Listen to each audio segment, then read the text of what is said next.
It is the Christmas hangover. If you are a parent like we are, you are feeling the lack of sleep. You are feeling all the fun. But man, what a great day. Merry Christmas to you and yours. Hope you and your family had a great one. Man, football wise, we had an amazing one. You know what? It was so good. Let's just get into it.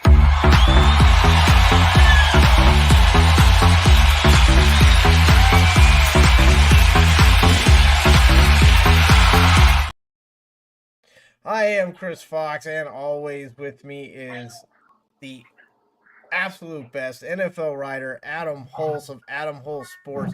This is that effing morning after show. And like I said, it's the Christmas hangover show. Like, we are all feeling the effects of yesterday. But what we're going to do is we're going to funnel the football energy into the room because energy it was. And honestly, 4 out of 5 days with football, there's more than Christmas. There's for a reason to be exhausted right now. It was amazing football, Adam.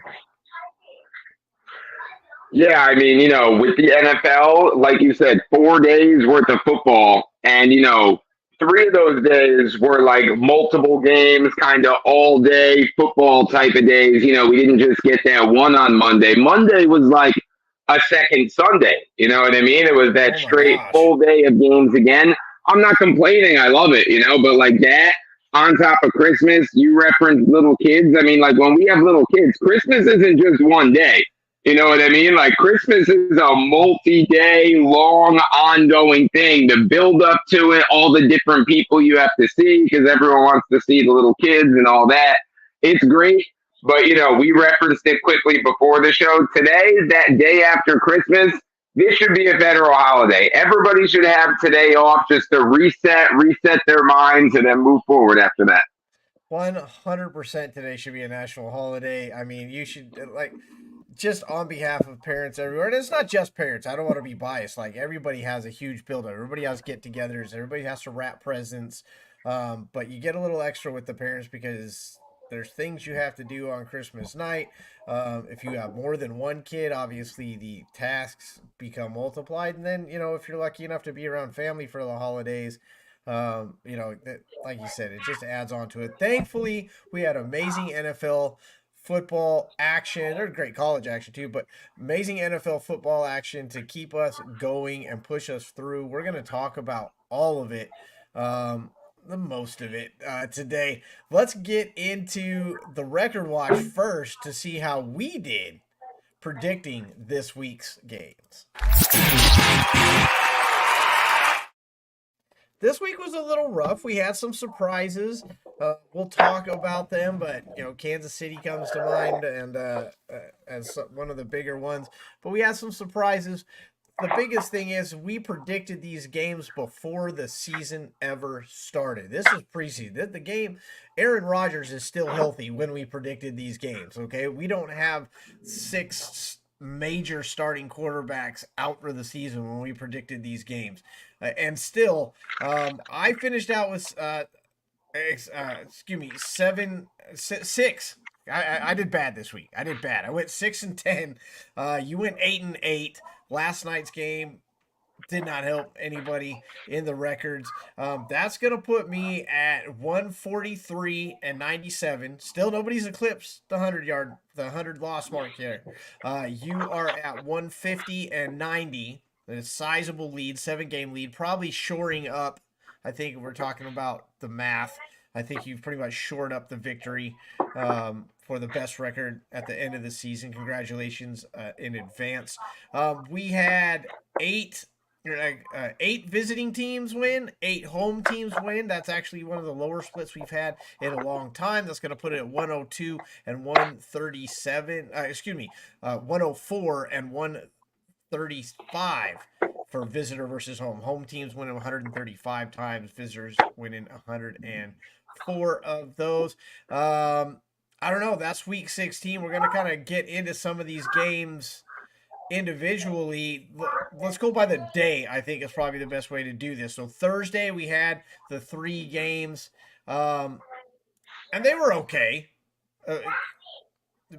or Thursday we had the one game. We had the New Orleans Rams game, and then Saturday we had Cincinnati, Pittsburgh, Buffalo, Los Angeles. So we'll take those as one game. Those 3 games there. Matthew Stafford and Kyren Williams, Puka Nacua just laying the wood on New Orleans all day long. Not that you didn't get some Olave points. Anything on that one, Adam? I think that the NFL, the NFC in particular, has to watch out for the Los Angeles Rams. They are getting hot at the right time. All the talk has been about their offense, and rightfully so. Their defense shows up in big spots too. They're going to be one of those wild card teams that whoever gets matched, like whichever division winner gets matched up with them in the first round. Nobody wants to see the Rams, I don't think. You know what I mean? Like, that's a tough matchup for a first round of the playoffs for a team like the Eagles or the Lions. It's probably going to be one of those two who ends up facing the Rams. That's not an ideal matchup. It's not. We're going to get into the stats, and the stats over the past couple weeks for the Rams. They're scary for all the other teams. How'd you guys' Christmas go? How'd your fantasy week go? We had semifinals rattling off this week. Did you make your championships? What things stuck out for you this NFL week? Just say hi. Hit us in the comments. We love to hear what you guys have to say about the fantasy week. That's really what drives us, is what you guys had going on. Cincinnati at Pittsburgh. Steelers go to the Super Bowl. That's what the song says anyway. Pittsburgh getting it done. Jake Browning still throws for 335, but that defense stepped up. George Pickens was on a lot of lists for do not play this week. I hope you didn't listen because kid went ham, 195, and comes out with the win. And then we have Buffalo at the Chargers. It doesn't matter who's coaching them. Chargers still can't win. Buffalo still makes it more difficult than it has to be, but thankfully they have Josh Allen. Again, my favorite for the MVP, although I don't think he'll win it after what I saw this weekend. He's still my favorite for the MVP. What'd you think about those Saturday games, Adam? Well, I think Lamar is going to have something to say about that race after the performance that he put on to cap off the week, especially against the guy who was considered the favorite coming into this week. But yeah, those 2 Saturday games, your Steelers showed up big time. I feel like it was one of those situations where, like, there was all the buzz and all the noise about maybe Tomlin's going to be fired this year. He could be on his way out. And I feel like his team showed up for him this week. And they said, hold up, wait a second. Like, we still play for this guy, because they always have. So, maybe some of those rumors can be quieted a little bit after that. The only, somewhat concerning thing was that Mason Rudolph looked better than maybe Kenny Pickett has ever looked. So, maybe that's a little issue to look at there. And then you said it with the Chargers and Bills, right? The Chargers lose the way the Chargers always lose, and the Bills win the way they always win. The Bills played down to their competition, still snuck out the victory, and the Chargers, like always, had a chance to win it. Were right there in the end, but they always find a way to lose. Always find a way to lose. But we had good fantasy production. Looking at it from the fantasy perspective, you got big numbers out of Stafford, out of Kyren, out of Puka, out of Browning, out of Pickens, out of Josh Allen, got you 3 touchdowns multiple ways this week. Gabe Davis went off for 130, and there was good fantasy points to be had in these off Sunday games. Well, like I referenced the Rams offense before. Their offense has become a straight up machine for fantasy points. Kupp and Nacua. Stafford has been a top 10, maybe even a top 5 fantasy quarterback over the last month or so. He's been unbelievable. And Kyren Williams, after Christian McCaffrey, Kyren Williams is your second best fantasy running back to have right now after Christian McCaffrey. The dude has over 1,000 yards. He's only played in 10 games. He's averaging over 100 yards a game. And it seems like he gets at least a touchdown every game to go with it. Kyren Williams, unbelievable. I don't want to spend too much time talking about the Rams because we got a lot to cover today. But, last year the Jets had 2 offensive rookie of the years. They just were lucky enough to have one on offense and defense. The Rams have 2 offensive rookie of the year candidates, both on offense. Yeah, for sure. It's amazing. And Stafford is getting it done. There was a lot of questions about Stafford at the beginning of the season. Our record prediction showed it. Nobody expected the Rams to do what they're doing because they weren't sure if Stafford was going to be healthy. I'm sure it took the whole season to get here, but he's here. And you don't want to play those guys.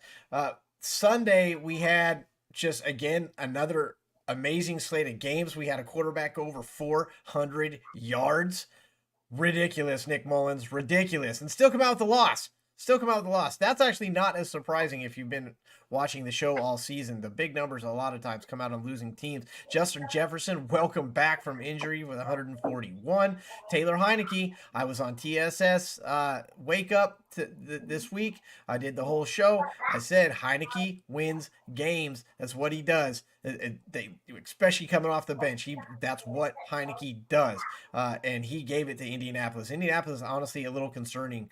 I'd be a little concerned as a Colts fan after that game. What are some other storylines that stuck out? Breece Hall, 95 plus on both ends of it. Just disgusting. Everybody knew Breece Hall was going to be a big play. I don't know if they predicted 190 all-purpose yards. Aaron Jones, welcome back. Did not see that one coming. Bryce Young goes over 300. I don't want to steal all the storylines. Adam, what else did you have from Sunday's games? Well, I mean, I'll go right to my Cowboys for one. I mean, I did not see a defensive battle coming between the Cowboys and the Dolphins. That was way more of a, lower scoring game than most people anticipated. Went way under the number for the over under for that game. Yes, it did. And look, as a Cowboys fan, a little bit. You kind of predicted that because you said it was going to be like a high-flying, super high-scoring game, and I did. You subtitled that. You put the fine print in and said so. Because I think it's going to be a high-flying game, it could end up just being a low-scoring game. I don't know if 22-20 is necessarily a low-scoring game, but it's just like you said, it wasn't. We were 22-20 ends up being like, a somewhat average scoring game for NFL standards. But when you see Dolphins Cowboys, you expect a lot more. The total was in the low 50s for what they were predicting. But you're right. I did say that last week, that don't be surprised if this game goes lower than most people are expecting it to. And, unfortunately for my Cowboys, another situation where they come close but can't get the job done against another top tier team. And the biggest issue with the Cowboys continues to be the drastic difference between home and away. 15 wins in a row at home. They keep struggling on the road. With that loss to the Dolphins and the Eagles beating the Giants, it's not mathematically over yet, but it's all but over that the Eagles are going to win that division and the Cowboys are going to have to go on the road in the playoffs. Danger spot for them, no matter which team they end up traveling to. It's going to be one of those NFC South teams, which are all beatable teams, of course. But on the road, the Cowboys are just not the same team.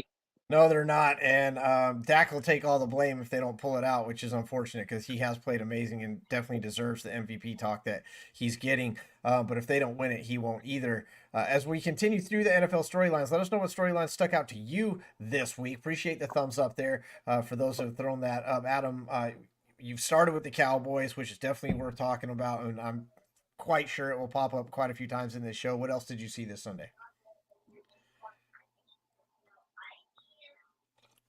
Well, this Sunday, too, I mean, like another team that people kind of need to take notice of is the Tampa Bay Buccaneers, Yes. Both from fantasy-wise and NFL-wise. They are rolling right now. Baker Mayfield is playing the best football of his career probably right now, very quietly. Not getting a lot of buzz, not getting a lot of talk about, but they're on a win streak. They're putting up big numbers on offense. Their defense makes plays when they have to. They can be beaten by the pass, but they have a great pass rush, and they always shut down the run of the opposing team.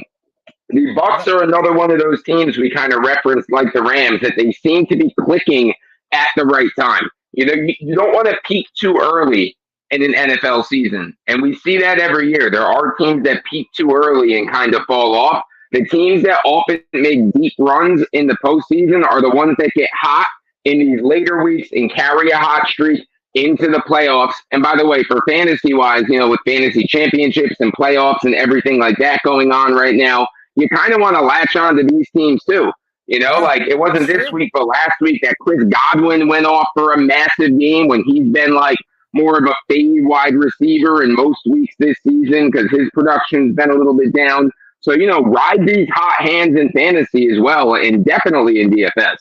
Yeah, and defense wins championship. I'm glad you brought that up because Tampa's defense has really stepped up. We're going to talk about Rachaad White and his presence on the top 10 list when we get into all the stats because it is overwhelmingly there. And to the flip side, yeah, Tampa Bay team to pay attention to. Jacksonville, a team to pay attention to too, for the opposite reasons, for not a single good reason whatsoever. Yeah. They lose, Kirk, and now Lawrence is hurt, and they clearly cannot play very well without Lawrence. It's that dynamic. It's that dynamics that the elite quarterbacks, and I will put Lawrence as one of those guys just about to break into that elite ceiling. He has the capability. I won't put him in there yet, but he is knocking on the door of elite status. And when he's not there, you see what I'm talking about. They just really weren't able to get anything going without Trevor Lawrence. That's not good for Jacksonville, someone who's supposed to win that division. Yeah, I Big mean, step. Jacksonville may have been one of those teams, like I kind of just referenced, that may have peaked a little bit early. Remember, they got off to a slow start to the season. The middle of this year, Jacksonville was rolling. I think they won, it Yeah. was like 5 or 6 games in a row, whatever it was. They were rolling. They were looking great. Their defense was playing better than they were expected to. The offense was clicking. ETN was a top 5 running back in fantasy like every single week, it seemed like, during Yeah. that hot No, he streak. was And killing. now all of a sudden, ETN's kind of disappeared. Lawrence is dealing with, some injuries, and he's got some stuff going on with the knee, with the shoulder. He had the concussion scare, and they just look lost right now. They look like a mess. And they were a team that they needed the playoffs to start a few weeks ago, right? Because that's when they were playing their best football. And they still look like they have a good shot to still get into the playoffs, but they're going to stumble into the playoffs, and they are not scary to face right now. No, they're not. They're going to have to get it together, which, I mean, to their credit, we think about the Chargers game last year. They can do it, but we'll see. Let's see. I don't know. The Detroit wins their division. We got to mention that.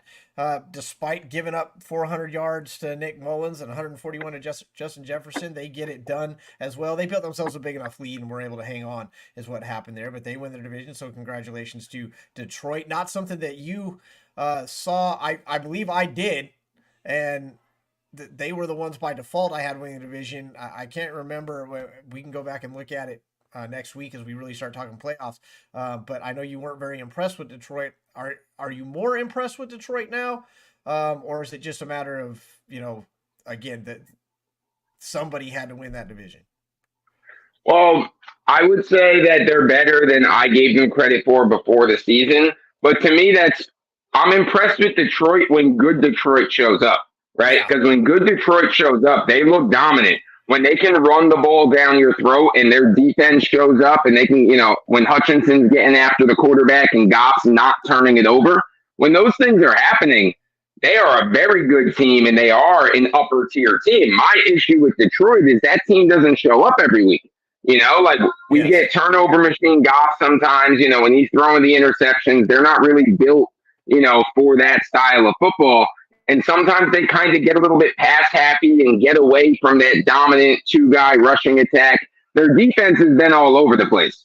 Like they've looked like a top 5 defense at times this year, and they've looked like a bottom 5 defense at other times this year. So I don't really know what their defense is at this point.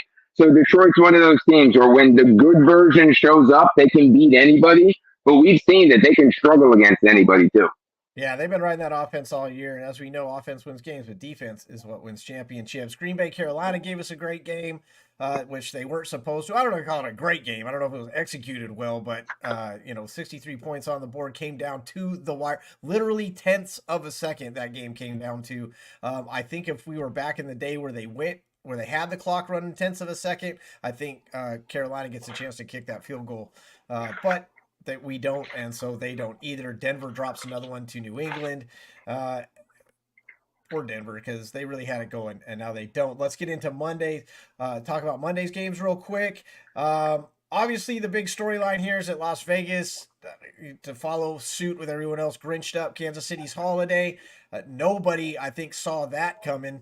But what I really got out of that game is the same thing I've said before the season ever started. Not to toot my own horn, because I certainly wasn't the only one saying it. Kansas City wide receiver room is, I'm not going to call them garbage because they have potential, but they do not step up. And yesterday may have been the most prominent display of Mahomes trying to carry this entire team. There was nobody on that field playing for Kansas City except for Patrick Mahomes. Patrick Mahomes was playing for his city, for his team, for his coach. He had it all on his shoulders, and we saw the breakdown emotionally at the end. I mean, Kansas City's in trouble if they keep this up, Adam. There's something wrong in Kansas City right now. I think that goes beyond the football field. Like, you keep bringing up the receiver thing, and I agree with you. You called that before the season started. I leaned more the other way that, look, they still have Mahomes and Andy Reid, and they'll figure it out, and the offense will look like it always looks. It hasn't. But, like, this off the field stuff now, and this sideline stuff, and this lack of, like, chemistry, and we're seeing Mahomes losing his temper multiple times now. Very out of character for him when you look at the rest of his career. Travis Kelce throwing his helmet during the game yesterday. It looked like him and Andy Reid were in a little bit of an argument on the sideline. They looked like they were at odds. There's something going on either in that locker room or off the field, because this is usually a team that has great chemistry. They're having fun. They're clicking. They're dancing on the sidelines, and they're, showboating a little bit. That's the Chiefs that we know when they're dominant. They have not been that, and it's getting worse as this season goes on. There's a lot of tension. There's a lot of, friction. I don't know exactly what it is, but there's something going on there. And again, it goes beyond football. There's a chemistry problem, a relationship problem going on with the Chiefs right now. Yeah, the party's not going on right now in Kansas City. It always has been. And I don't want to say that they can't handle losing, that they're not used to this kind of diversity, but it's the end of the season. And there's a lot more pressure here. They've taken a lot more from the media, just with even with the whole Taylor Swift thing, which is dumb, but it adds to it. It just keeps adding up and adding up. All these things, receivers dropping balls. You got MVS dropping 3-game winners at least this season that we've seen. I mean, receivers just dropping balls all over the place. Even Kelce isn't having the greatest game. Holmes isn't getting the time, isn't making the greatest throws. We saw in that interception where Kelce got upset. It's just like you said, it's not clicking. And until it is, I mean, they need to all go out there and have a couple, take a couple days off, go in, have a big group hug, reset, pretend like it's game one, and get back on track. Otherwise, it's not looking good in Kansas City. Philadelphia gets it done in New York, but New York, was able to. New York able to do a little something, but Philly. I don't think Philly was ever in danger of losing that game. Jalen Hurts being Jalen Hurts, as he always does. To the opposite end of that, Brock Purdy gets picked off 4 times against Baltimore, and everybody except Baltimore fans had San Francisco winning this game. Everybody knew that San Francisco was the better team. Everybody knew that San Francisco was going to be in the NFC playoff game, and maybe this is a Super Bowl preview and all that. Baltimore showed up in San Francisco's house, and even on TSS Wake Up when I did the prediction, everybody said this is going to be a good game. We're going to have a great skill, blah, blah, blah. But San Francisco's at home. No way San Francisco loses this game. Baltimore came out. They didn't just say that they're the better team. They proved that they were the better team. They did it in San Francisco's house. And, man, they shoved the 49ers face in it. Congratulations, Christian McCaffrey, who showed out again. Congratulations, Baltimore Ravens, for pulling off a monster win in a hard place to play, standing up to the pressure, and picking Brock Purdy off 4 times. Wow. Just wow. It's crazy how little respect the Ravens got going into this game, considering how good they've been for the rest of the season. And I'm guilty of it too. I felt like the 49ers were not only going to win this game, I felt like they were going to win this game big. And it felt like a lot of people felt the same way that I felt. And, in retrospect, it's like, why were we all so down on the Ravens and not expecting them to compete with the 49ers? As good as the Niners have been, the Ravens have been just as good this year. In a better AFC conference, they've been the only team in the AFC this year that's loaded with good teams that has been consistently great this year. Everybody else who is supposed to be very good in the AFC has been good at times, bad at times. The Ravens have been straight good all season long. So it's interesting that, myself included, we all doubted the Ravens going into this one. I don't know if we were doubting the Ravens as much as we were lifting up the 49ers. I think we maybe. placed the 49ers on a pedestal because they are that Yeah. good. They are that good. They're not as bad as they played last night. I mean, they got in a little bit of quicksand. They got behind, and they didn't expect that either. And we saw some desperation out of Brock Purdy. We saw some desperation plays as they tried to get something going because after halftime, when Baltimore got those 2 quick scores, they knew they were in trouble, and it was time to ball out or lose that game, and they just were not able to ball out against that defense. Baltimore made a statement, best record in the NFL, best team in the NFL. Like you said, Lamar, we're going to talk about the MVP chase. So let's keep this hypothetical right now. But Lamar definitely made a great case for his MVP campaign, involuntary MVP campaign, because he got it done against a fantastic defense. Fantastic. If this Yeah, I mean, he sure did. And like, if you're making power rankings right now, the Ravens have to sit at the very top of the power rankings. I made mine this morning. It has to be Ravens at 1 now after what they did last night. Also, just, last little note on Brock Purdy. All reports came out that he was cleared to go back into the game.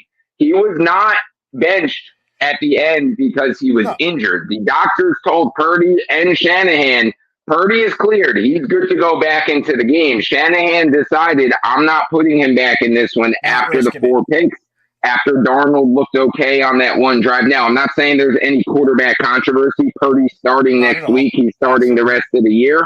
But just interesting that Shanahan decided to do that with his quarterback that, most had as the MVP before this week, who's been, one of the talks of the NFL this year. Shanahan said, you know what, this hasn't been a good one. I'm not going to put you back in. Other star quarterbacks, top guys, that would not happen to. Like if Mahomes threw 4 picks, you think Andy Reid's telling him your day's done? Hell no. Well, look, I mean, the guy, they've got the division wrapped up. I'm not going to risk him either.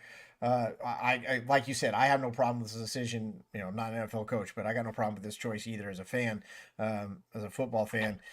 I'll tell you what, though, if this is indeed a Super Bowl preview, I'm excited for the Super Bowl this year because I will watch that game again because it's gonna come out hot and heavy. I would definitely watch that Super Bowl. I don't know how anybody else feels about it. Let us know how you feel about it. We'd love to hear. That is really this week.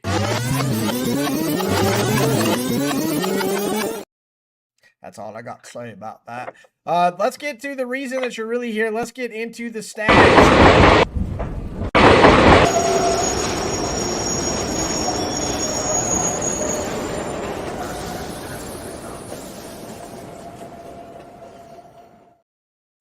QB stats. Here we go. I know you guys are here for other things than that. But gosh darn it, the stats they pump me up. I love the stats every week. That's just who I am. I like it. Plus, I put a lot of work in it. Let's see. Fox facts about the QBs this week. Here we go. Fact number 1.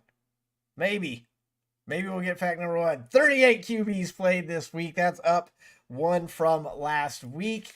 29 threw touchdowns. That's up 2 from last week. It was a good week fantasy-wise for the QB wide receiver position. We'll get into the wide receivers later. 5 ran one, and 4 of those made the top 10. 4 scored 3+ touchdowns this week. That's actually down from last week, which is a little bit surprising.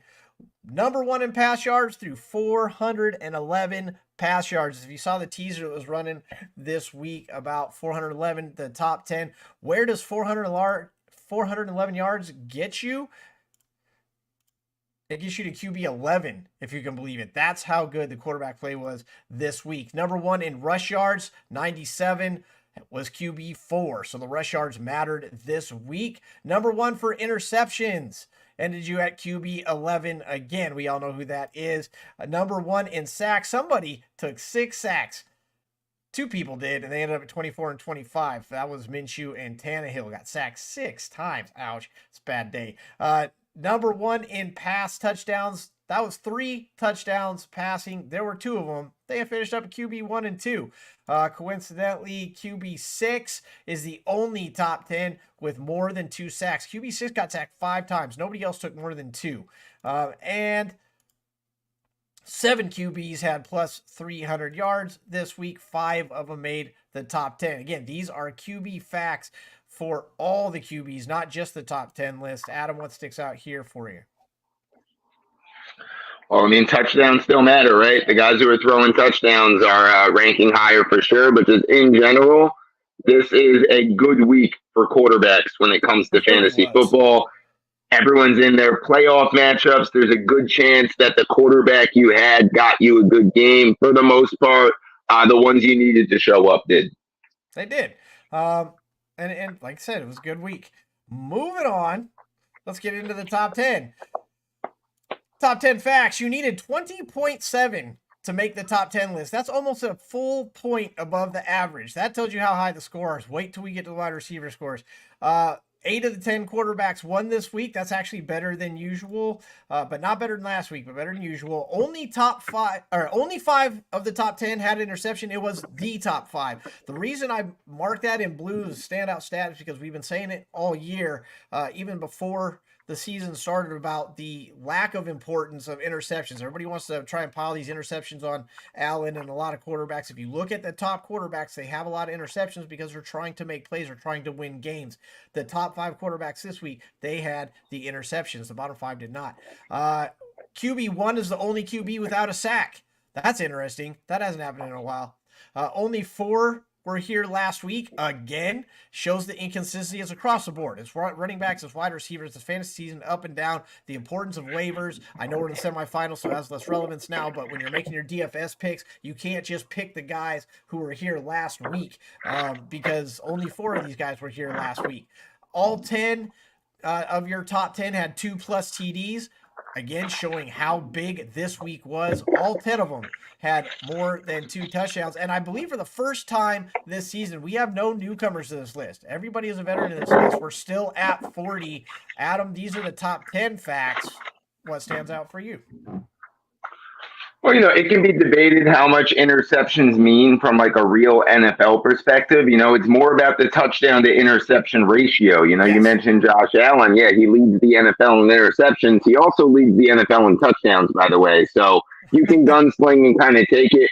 But when it comes to interceptions for fantasy, they really don't matter that much, right? Like what, -2 from your quarterback score for an interception versus either 4 or 6 for the touchdown, depending how your lead scoring works. Sure, like interceptions can have like a little bit of an effect, but like I'm not feeding a quarterback in fantasy just because they throw interceptions. Absolutely. Hey, just want to remind everybody at home, look, we're going to open up the phone lines here in a little bit, so you'll be able to call in if you want. Leave your comments. Tell us about your fantasy week. Tell us about your Christmas. Tell us about what you think of the stats. Tell us anything you want. We're here for you guys. So interrupt, throw something in. If you want to talk about something we talked about a half hour ago or something we're not going to talk about for another half hour, go ahead and throw that in. We're here for you guys. Let's get to the top 10 list. Top 10 this week. Number 10, Matt Stafford. Killing it. Kid is killing it. He is here 4 out of the last 5 games. You talk about who's heating up at the right time. It's Matt Stafford. Wrapped up the division this week. Congratulations, Matt Stafford. 4 out of the last 5 games. Matt Stafford has been here. And those are his 4 times. Those are his 4 trips to the list, by the way. Talk about heating up. Number 9, Bryce Young gets a 300-plus day. His 2nd time to the list. Comes out with a loss, but, puts up your numbers. Lamar Jackson at number 8. That's his 9th time on the list, so you're not really surprised here, except for the fact it was against San Francisco. He actually moved up 2 spots from last week. Russ Wilson at number 7. That's your 5-sack guy. Got sacked 5 times, takes a loss, still ends up at number 7. We're going to talk about Russ later on in the show. Jordan Love comes out with the win. Again, we got a much better game than to watch viewership-wise than we thought we were going to. This is Love's 6th trip to the list. Jalen Hurts, he was 5 last week. He's 5 this week. He's got more trips to the list than anybody. 12 times he's been here this season. Hurts putting on a clinic. And kind of surprisingly, not as much in the MVP conversation, but we can get into that later. Fields, Strawberry Fields forever. He is here for the 5th time. Look good this week. Carry on, my wayward son. Is Derek Carr for New Orleans. Man, we expected a lot more out of Carr, but when Carr shows up, he shows up big. When he doesn't, he doesn't. I don't know. This is fourth time on the list. Number 2, he's my favorite for MVP, is Josh Allen. Wrenches out the big win this week. His 11th time on the list, just behind Jalen Hurts, getting a little more MVP play. And number 1, Joe Flacco, former Super Bowl MVP. We were talking about how he's putting up stats. He's getting the job done. He just wasn't getting the wins. Not the case this week. He also gets the win and finishes at QB1. Adam, people at home, what do you think of this? It's an interesting list, that's for sure. I mean, Joe Flacco's been absolutely balling since he got to the Browns. Flacco's been absolutely unbelievable. You said it with Derek Carr. Like Derek Carr either puts up a massive day or puts up a pitiful day, especially when you're talking about from a fantasy football perspective. Jordan Love, we've seen him kind of go up and down, kind of like Derek Carr this year. He has some big ones. He has some bad ones. Bryce Young. Good for Bryce Young. How about Bryce Young making a late surge into the top 10 there? And just in general, once again, when you kind of look at the list, when you see your Fields, your Hurts, your Allens, your guys who seem to be in there all the time, rushing quarterbacks, man, draft them. Just draft them. Yep. We will definitely, in the off season, at the end of the season, we get into playoff shows and all that kind of stuff, talk about how the fantasy season shaped up, strategies to look at for next year. Running quarterbacks. If they weren't on your radar, they need to be. Let's keep this train moving.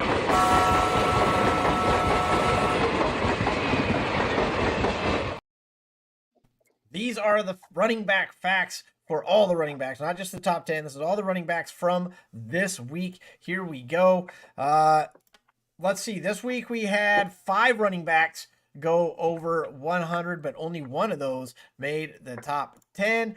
We had 23 running backs had rushing touchdowns this week. That's pretty good. Not mad at that.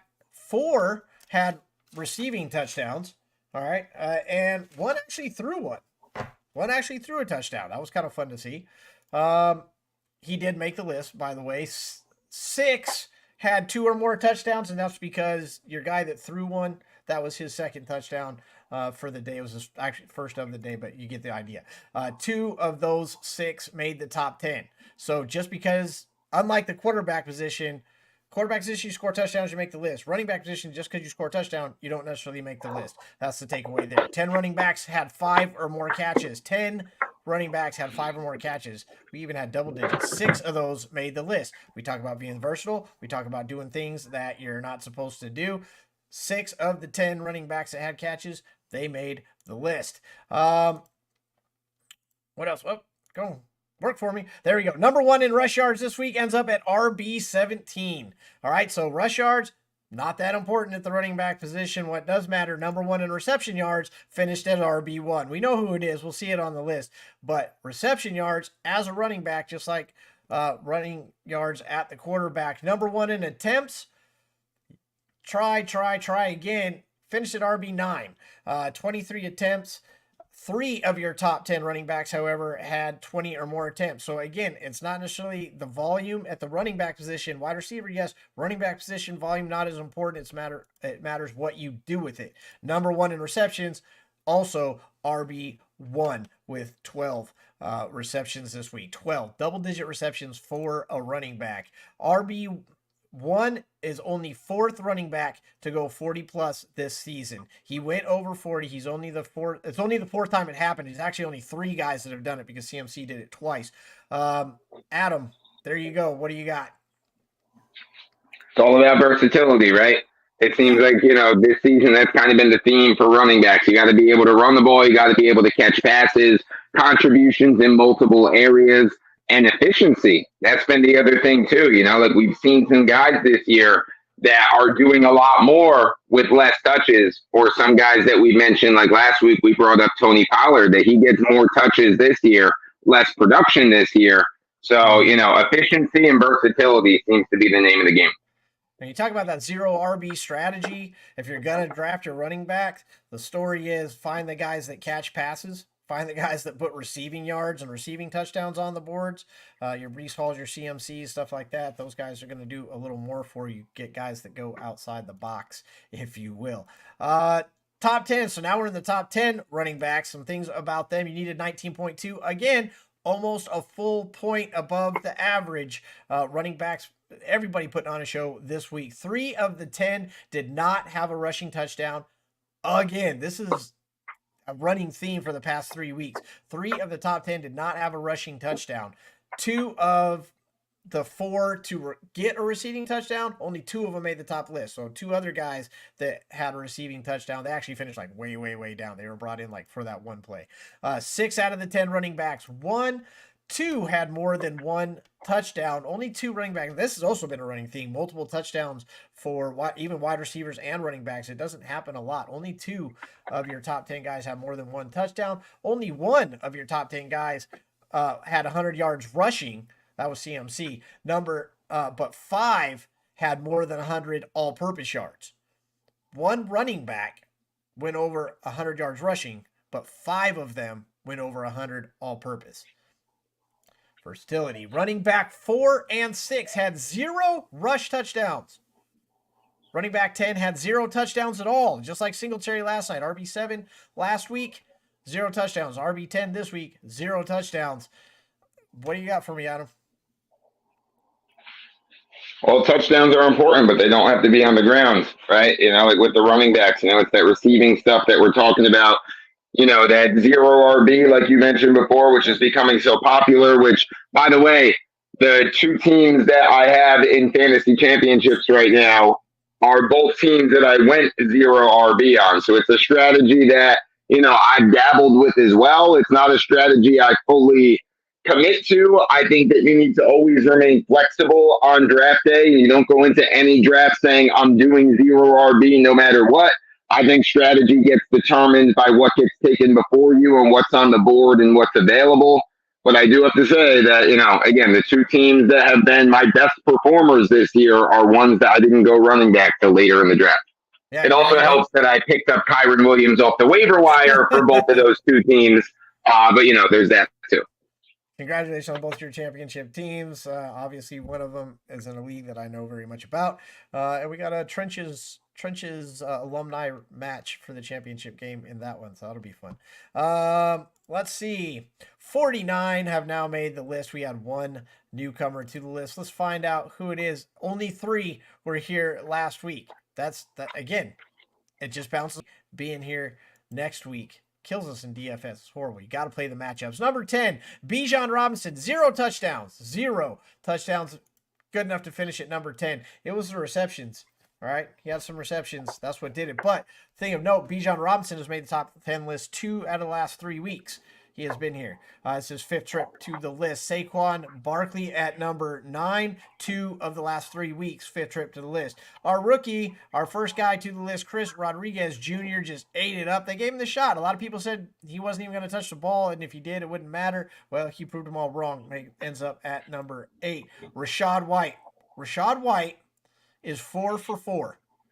We talked about, I break the season down for the 16 games. Chapter 1, figuring things out. Chapter 2, we get the bright spots, but sell those guys. Chapter 3, you get a little more stability. And then Chapter 4, when it really comes out of the wire, we see who steps up. Rachaad White has stepped up. He has been on the top 10 list so far, just getting it done in Tampa Bay. Number 6, Ezekiel Elliott. Loving having Ramondre Stevenson out. As soon as you saw Stevenson wasn't going to play, you should have put Zeke in, picked him up. DFS 2 of the last 3 weeks. He really didn't score like super high. You had to get PPR points. He only had 12 attempts. He only had 27 rush yards. He only had 60 all-purpose yards.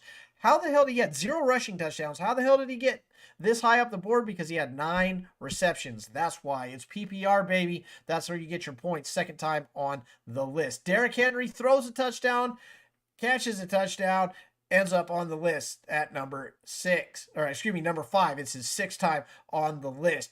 We got James Conner. A lot of people said don't play James Conner. Conner shows up. He's been on the top of the list 2 out of the last 3 games. Again, only 12 attempts. It's what you do with them, but he had 5 receptions for 67 yards and a receiving touchdown. So a receiving back and what you do with those 12 attempts that gets it done. 3rd time on the list, Jahmyr Gibbs, 2-headed monster in Detroit. This time Gibbs is the guy who ends up at the top. It seems like one of those guys is always here, and he is one of our 2 week in a row guys, one of our 3.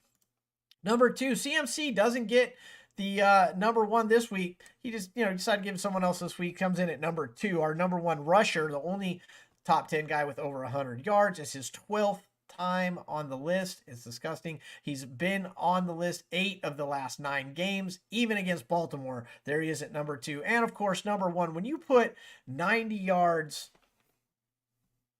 in the air and on the ground, there's a good chance you're going to finish as RB1. It is Breece Hall. We knew he was going to have a big game. I don't know if we knew it was going to be this big. That's this big.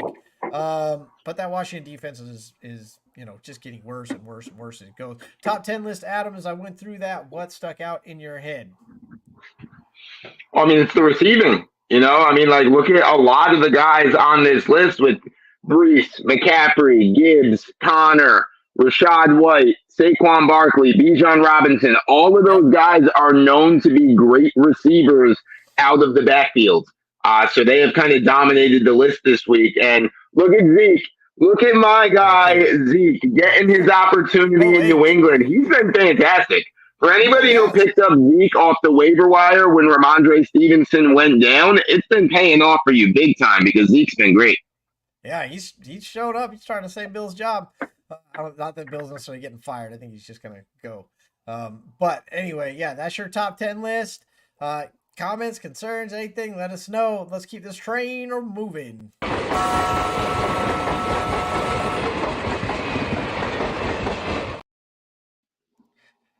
There we go. This week, out of all the wide receivers, these are your stats for week 16. 29 wide receivers caught touchdowns. That's up. We had 10 wide receivers going over 100. That is also up. We had 2 wide receivers ran one in. We'll talk about their impact in the top 10 list. This is my favorite stat that I like to do every week. 15 wide receivers had double-digit targets. At least 2 of them caught double-digit receptions this week. The last 2 weeks, last week it was only 8 had double digits, but only 1 could pull it off. The week before it was 21 wide receivers had double-digit targets. Only 1 guy could pull it off. This week, 2 of the 15 was able to haul in those double-digit targets. Good job. Number 1 in receiving yards, 265. Oh, my, bless my soul, bless my heart. It was ridiculous. And that's why Flacco's on this list as well. He, of course, finishes at wide receiver 1. Number 1 in rush yards, only had 33, finished at wide receiver 34. Probably would have finished higher with more yards. Obviously, receivers weren't running the ball a lot this time. They were airing it out. Number 1 for receptions, 12 receptions, 1 of 2, finished at wide receiver 4. All right. So, again, what you do with your attempts, what you do with your catches is what matters. 5 wide receivers with 2 total touchdowns. They all made the top 10. All 5 made the top 10 list. 5 of this week's top 10 are top 10 fantasy performers for the season. So again, the entire top 10 lists are not your top guys for the season, but 5 of them are. So you get a little consistency there. Adam, folks at home, what sticks out on this part of the show for wide receivers, all the wide receivers this week in week 16? Adam stepped away for just a second as we bring him back up. What sticks out to me, again, is those double-digit receptions and the fact that your guys with double-digit touchdowns in the wide receiver room, they all make the list. I think that's a big thing. I don't know. Adam, what do you think about this one? Oh, yeah. I mean, touchdowns are always going to be king in fantasy just because, the weighted amount of points you get for a touchdown versus a reception or yards. For me, it's like we talked about how the quarterbacks really showed up for fantasy this week. The wide receivers showed up too. And, that shouldn't be too surprising because, they got to throw the ball to somebody, right? So if quarterbacks are having a big week, it's probably likely that there's going to be some receivers that show up as well. And then, just the double-digit targets. You always want to have guys who get a lot of opportunities. But, again, with the efficiency, you don't necessarily need a ton of volume to put up huge games. But especially for receivers, it surely helps to get a lot of targets with PPR leagues being everywhere, that you can actually have a really good fantasy day despite not having many yards or any touchdowns if you're still getting a bunch of receptions. Absolutely. Yards after the catch. Wide receivers did have a big week. How big? They went 4 points above the average. You needed 25 points to make the top 10 list this week. If you can get 25, you 23, no, didn't make it. 21 didn't make it. 4 points above the average. Wide receivers 8, and they ate big this week. Only 2 of the wide receivers made a repeat appearance from last week, and they weren't the top ones. They weren't the big ones.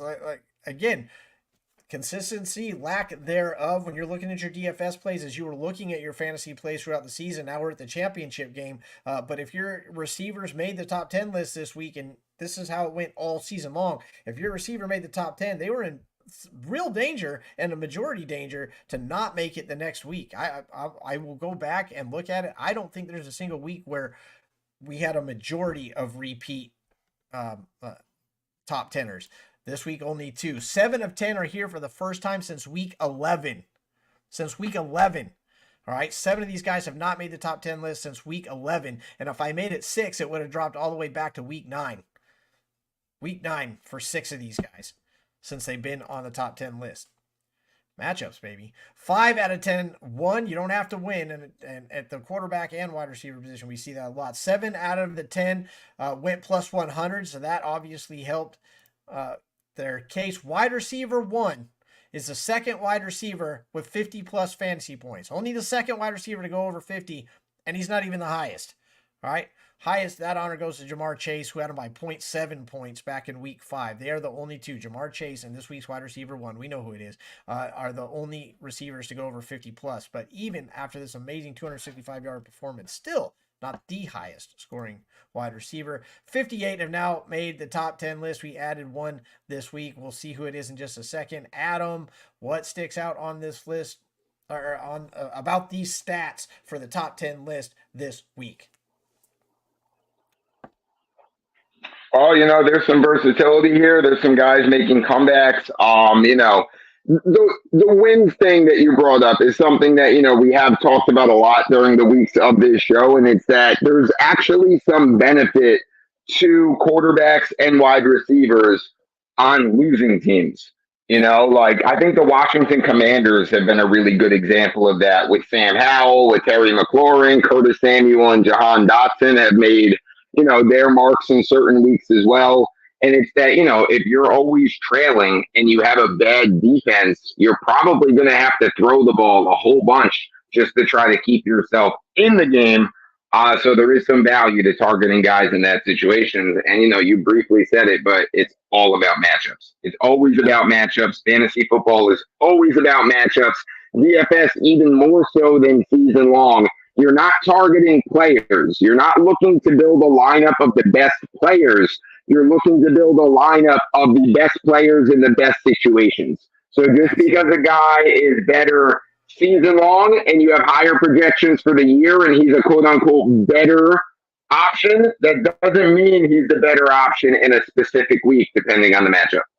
We talked about your championship game in the league that I know about. You're going up against Nat, who you also went up against in the trenches last year, and she makes more waiver wire picks every week than I've ever seen. Now the league we're in, there's a 3 waiver wire limit, but I play with her in another league, and I swear she switches out at least half her team every week, and she's championship game in both those leagues. She knows how to work the wire. You got to work the wire to win fantasy. Stats like these, where 7 of the 10 are the first time here since week 11, 6 since week 9. It just solidifies it. This week's top 10, let's go. Top 10, T. Higgins at number 10 for the second week. He's one of our repeat performers. Browning in the loss. T. Higgins really stepping up in the absence of Jamar Chase. Number 9, C.D. Lamb.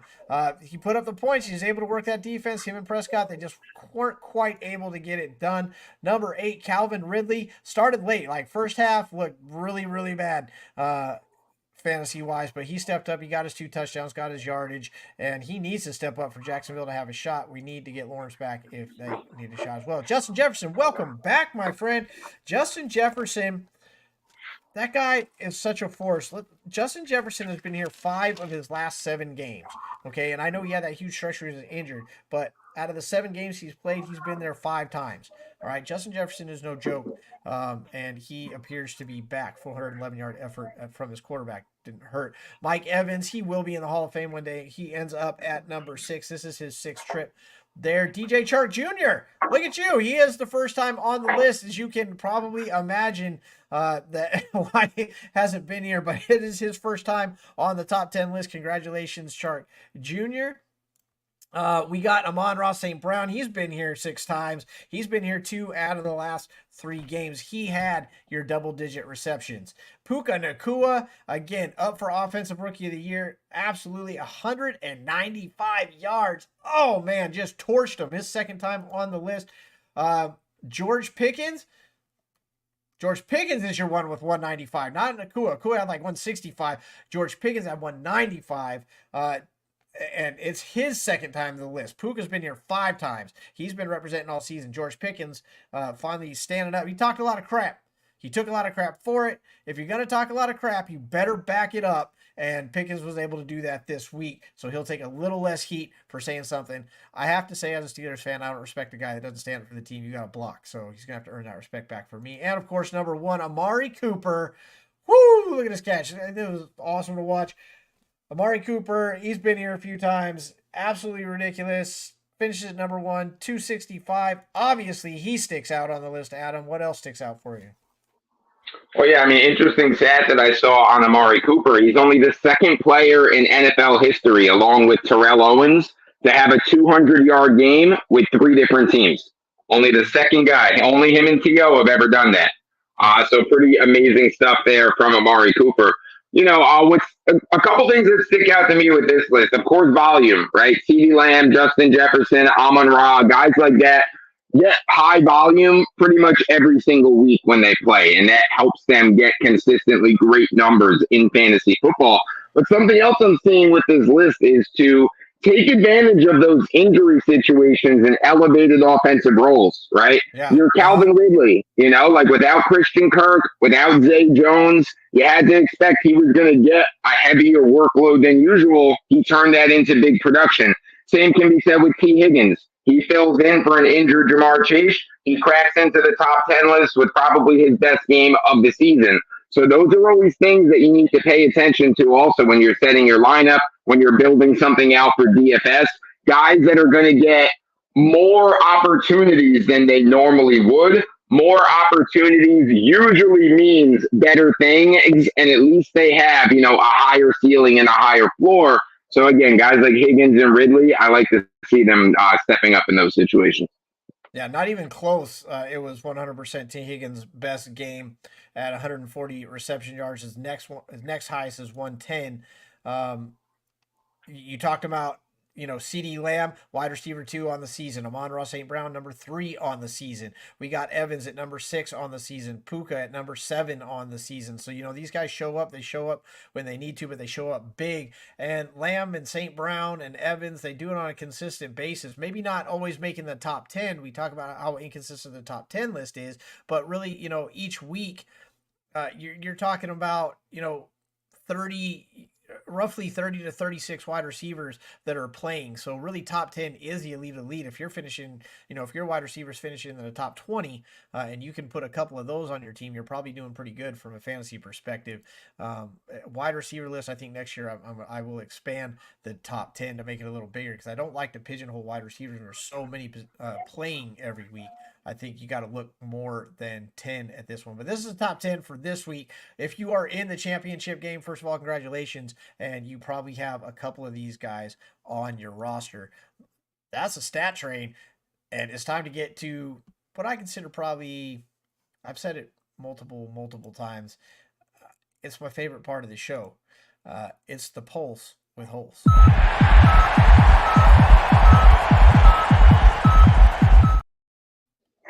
Adam Hulse joins us every week, NFL writer at sportskita.com. Sportskita with a K, put in Adam Hulse. He cranks out fantasy content, NFL news. He just cranks it out all week long. And so every week we ask him 3 questions, at least 3. We did 4 last week. We ask him 3 questions. He has no clue what the questions are about today's NFL game, fantasy game.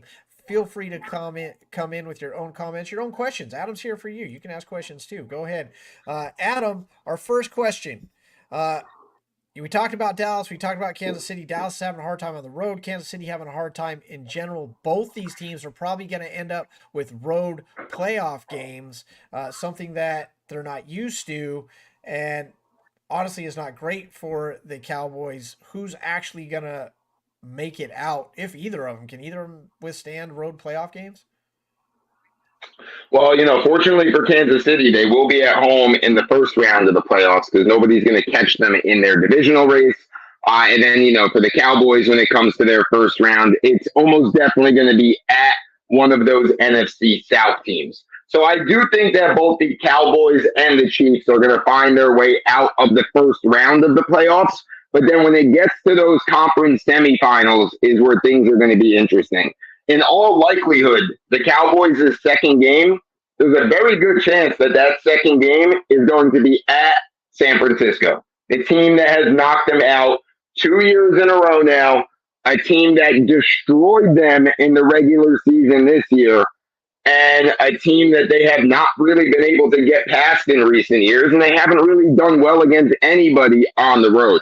Look, I'm a big time Cowboys fan, and I'm always going to be optimistic about the Cowboys' chances, even in those worst situations. But all things considered, with where the Cowboys stand, how they've been this year, how Dak has performed, and facing the team that they haven't been able to beat for years now, it would be there's not much of a worse situation for the Cowboys than in the second round if they have to go on the road to San Francisco. When it comes to the Chiefs, look, they still have Patrick Mahomes. They still have Andy Reid. The They Chiefs have have not locked up this division. We have to bring that up, all right? Because Las Vegas is 2 games back. We got 2 games left. I'm not sure how the tiebreaker is going to come out at the end, but Kansas City has not quite locked up this division. So, I mean, I got it. They're probably not going to drop the next 2 games. So I'm in line of thought there. Look, it's not mathematically over, but it's over. Like the Chiefs are going to win that division, in my opinion. Too much. Like that's too much to ask for it to not happen. But realistically, they can be the 4 seed in the AFC, which is unfamiliar territory for the Chiefs. You know what I mean? Like they're usually the 1 seed, and if they're not the 1, they're the 2. Like that's usually where they stand. So their second playoff game, like the Cowboys, is most likely going to have to be on the road. And unless there's an upset in the wild card round in the AFC, that second game is going to be at Baltimore, which we've seen what Baltimore can do now. Now, that's a big game for the Chiefs, obviously. That's a big game for Lamar Jackson, because a lot like Dak Prescott, Lamar Jackson has not really played his best football in the postseason, and he's really looking to make his mark beyond the regular season. Dak has a lot of good regular seasons, so does Lamar Jackson. Neither of them have been great in the playoffs. Now, again, if it was me, if I had to pick one team that I think can go further in their situations between the Chiefs and the Cowboys, as much as it kills me to say it, it's the Chiefs. Because of the experience, they've already proven they can win in the postseason. Mahomes, he's already got 2 rings, 2 MVPs. We know all of that. And the Chiefs look lost right now. And I mentioned before that there's chemistry and relationship things going on. They still have a couple weeks to figure that out, right? And they know as well as anybody that right now isn't so important because they're going to the postseason. It's then that matters most. And I think they're going to recognize it as well, that they need to solve whatever it is they need to solve. And given their pedigree, there's a good chance that they're going to figure it out. Even if they're not the same Chiefs this year as last year, who really wants to play the Chiefs right now? If you're the Ravens and you're the 1 seed and you get a bye in the first round of the playoffs and then your first game is against the Chiefs, I'd be pretty pissed off about that if I was a Ravens fan, because it's like we did all this work to get the 1 seed just to get to play Mahomes in our first playoff game. Are you kidding me? Yeah, maybe not the outcome you're hoping for in that, but I think they're up to it. I think they'll definitely welcome the challenge. 4 teams have a plus 149. I made it 149 for 150 to put the Dolphins in there. 4 teams have a plus 149 differential. The Cowboys are the only team not sitting in first of their division. And look, Philly, Dallas, they got to play Detroit, and then they have to play a divisional game on the road at Washington. I know it's Washington, and you want to say, oh, that's an easy win. Dallas, not making anything easy on the road. So you still have to be worried about that. Kansas City, they've got Cincinnati, and then they've got the Chargers. The Chargers, you can't win a game in the last one. Side note, Philly, they got to play Arizona and the Giants. So Dallas in trouble for that division right now, with Philly having the Cardinals and the Giants as their last two games. It doesn't look good for Dallas to win that division. It does look good for Philly to become the first NFC East team in like almost 2 decades to win this thing twice. Hadn't happened in a long time. Looks like it might happen this time. Question 2, real simple. Russell Wilson, is he gonna be wearing Bronco orange next year? Yes, he will be wearing Bronco orange next year because of his massive contract. Like, what do the Broncos do with that contract if he's not a Bronco next year? Nobody's trading for Russell Wilson and that contract right now because he's not worth that much that he's getting paid. I still think Russell Wilson is a good quarterback, not an elite quarterback anymore like he used to be during his best days in Seattle. So nobody's acquiring that contract. It's way too big to cut him. You know, you don't cut a guy like Russell Wilson anyway, but especially with not with that kind of financial penalty, and especially when you sold the farm to get Sean Payton there as well. Sean Payton's not there for a rebuild. He's there to try to win now. And if you do something crazy with Russell Wilson, you're now in a spot where you're trying to rebuild, you're trying to find a new quarterback, and you don't have any financial flexibility to do it for years to come with all the dead cap money that would come with a Russell Wilson situation. So them committing that contract to Russell and then making that move for Sean Payton, for better or worse, that's what the Broncos are stuck with. Could we see a quarterback controversy? Could we see someone come in to compete for that job? Not necessarily a rookie, but could we get, a decent veteran? There are people whose contracts are up. You got guys like Kirk Cousins. You got, there's some notable guys that are going to be on the market. Could Russell maybe lose his job? I mean, he's not performing. We had a stretch, and it's not all Russell's fault. The running back room isn't helping any. Honestly, the wide receiver room, because of injuries, isn't helping much. There's a lot of things to it, and I know Peyton's not there for a rebuild, but you got to do a little something because what's going on right now ain't working. Yeah, again, because of the contract, I just don't see that happening. You can't bring in a Kirk Cousins and still have Russell Wilson on the roster, because it's going to eat 50% of your salary cap. Like, let's not forget that as much as we all love Kirk Cousins is a businessman. We remember everything that happened when he was with Washington. He's going to make sure he gets paid. He's not going anywhere and taking some kind of a veteran discount or some kind of a pay cut to go to a different situation. Kirk Cousins, he's going to get paid, whether it's by the Vikings or by somebody else. That's what Cousins wants, like he's a real nice guy and we all love his personality and this and that and whatever, but he's pretty cutthroat when it comes to the money stuff. So no, like I don't see that as a possibility just because it'd be too expensive for the Broncos. Now, I wouldn't be surprised if they drafted somebody or something like that, but they don't have any first round picks anyway. So it'd be, more like a mid-tier type of quarterback developmental project. Again, like I said before, they went all in to get Russell Wilson and Sean Payton. When you go all in, it literally means that. That's where all their chips are. They're on Payton and Russell Wilson, and getting those two guys have severely limited their flexibility and options to do other things in the near future.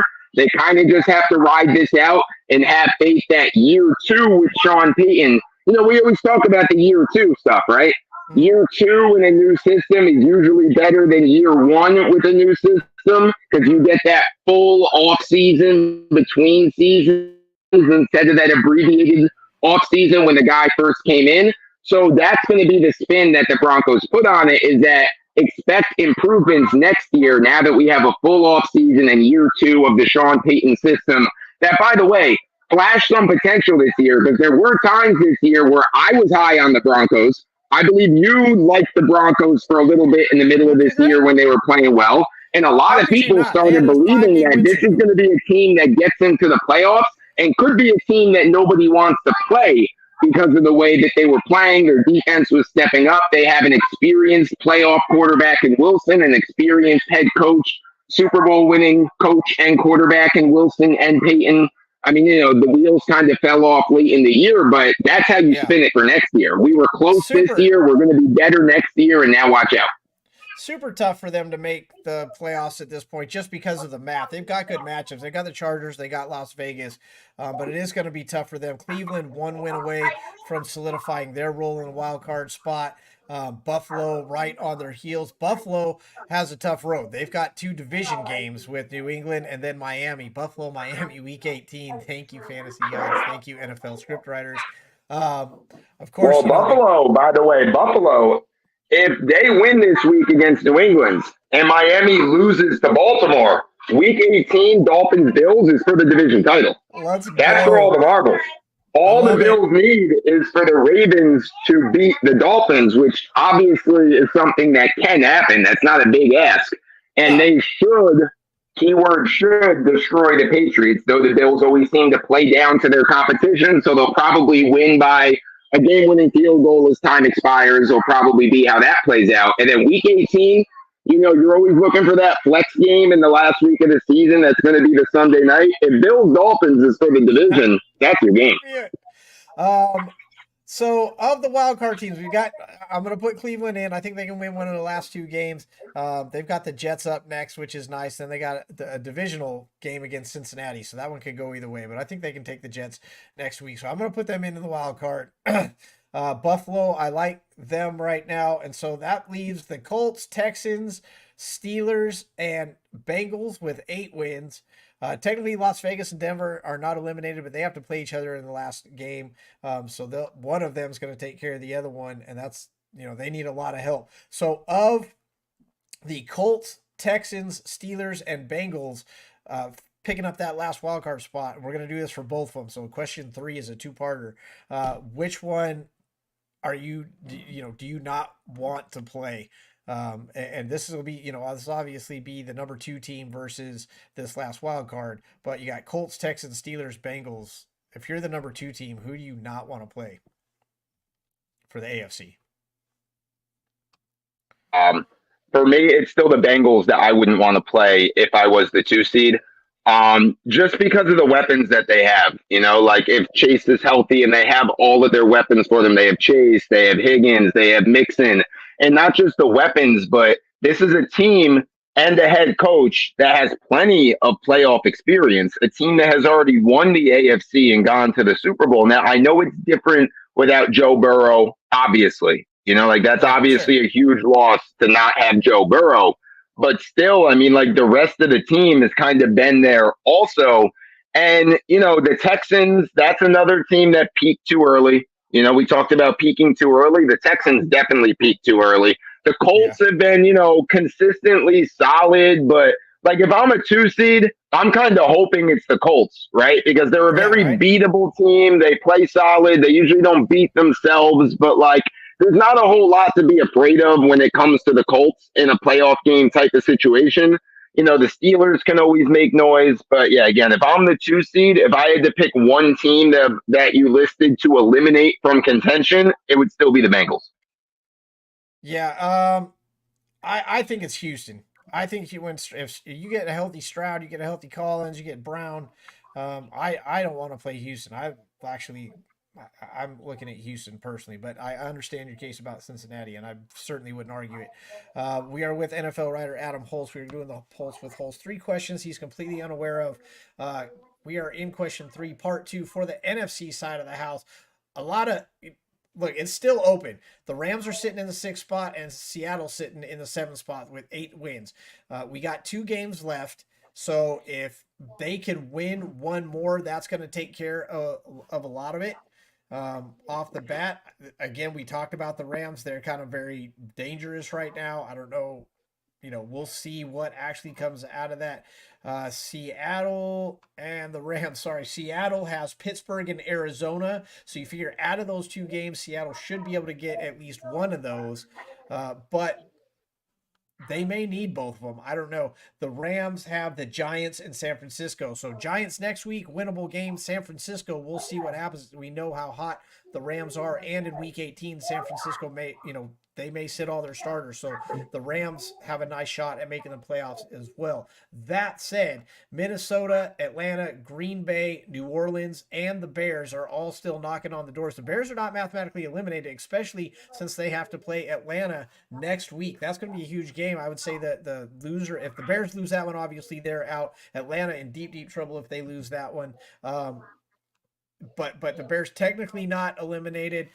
However, Green Bay is going to have something to say about that. Minnesota's going to have something to say about that. I mean, the NFC is kind of wide open still, and it's going to come down, I think, to week 18, which is obviously kind of cool. But Green Bay and Minnesota play each other next week. Loser of that game is basically eliminated as well. So that's going to be a big game between Green Bay and Minnesota.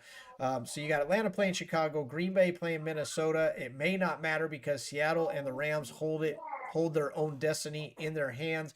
Same question. Whoever finishes at number 2, which will probably be the Eagles, but whoever finishes the number 2 seed, who do they not want to play between the Rams and the Seahawks? Or if there's another answer there, but I don't think there is, and I think the answer is a little obvious for that one. It's the Rams. Yeah, Like 100%. no doubt about it for sure. It's Yeah. the Rams. The Seahawks have not looked the same this year as they looked last year, which is kind of a bummer because I know both of us were pretty high on the Seahawks coming into this They year. were my And I Super kind Bowl of pick. said too that like I expect Geno to regress, but I think that it won't matter because the rest of their roster is so good. Well, I was wrong. Geno did regress, so I was half right, but the team just does not look the same as it did last year. They don't have the same pop. The Just can't. Rams, this is a young, talented, excellent team that's clicking at the right time. Stafford looks healthy right now. He didn't look healthy all of last season in the little bit that he did play. And he might have still been dealing with some of that earlier this year as well. Over the last month, I mean, he's been one of the best quarterbacks in the entire NFL in the last month.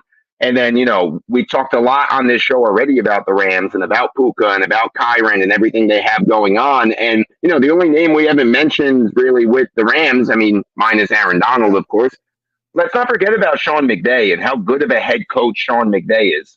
He knows how to design offense. He knows how to get the best out of his players. He's one of the best schemers in the entire NFL. Sean McVay, I saw a crazy little fact about McVay also. He's been the head coach of the Rams, 7 or 8 years now? Did you know that still this season he's the youngest head coach in the NFL? So That'd be he's been with the surprising. team I don't like think it'll be that way next approaching, year. yeah, like he's approaching like a decade as a head coach already, and he's still the youngest one in the NFL. That's amazing. The guy's already been to a Super Bowl, 2 Super Bowls, and won one of them. Like, Yeah. let's not forget what Sean McVay is capable of. And remember, like, there was like rumors this offseason that McVay was going to retire and go to broadcasting. Do you remember that whole thing that was Yeah, going on with I McVay? didn't buy And that. I then didn't know about that. now he seems rejuvenated. He seems ready to go. I think he's just as excited about Puka and Kyren as all of their fantasy owners are, right? Like all the people who have them in fantasy, they love these guys. I think McVay's super excited too because we know how they went all in to win that Super Bowl and traded away all their draft picks for veteran guys and win now guys, and it paid off for them and it worked. And it kind of felt like the dark ages of the Rams were coming with how bad they were last year and having no assets to rebuild. Props to Les Snead and Sean McVay for rebuilding on the fly, and they have like a superstar offense again. And they did it without any top picks in the draft and without Yeah. any free agent signings. So props to the Rams with what they're doing over there. We've talked about Coach of the Year stuff, GM of the Year. That might be the Mm. Rams. This has been the Pulse with Hulse.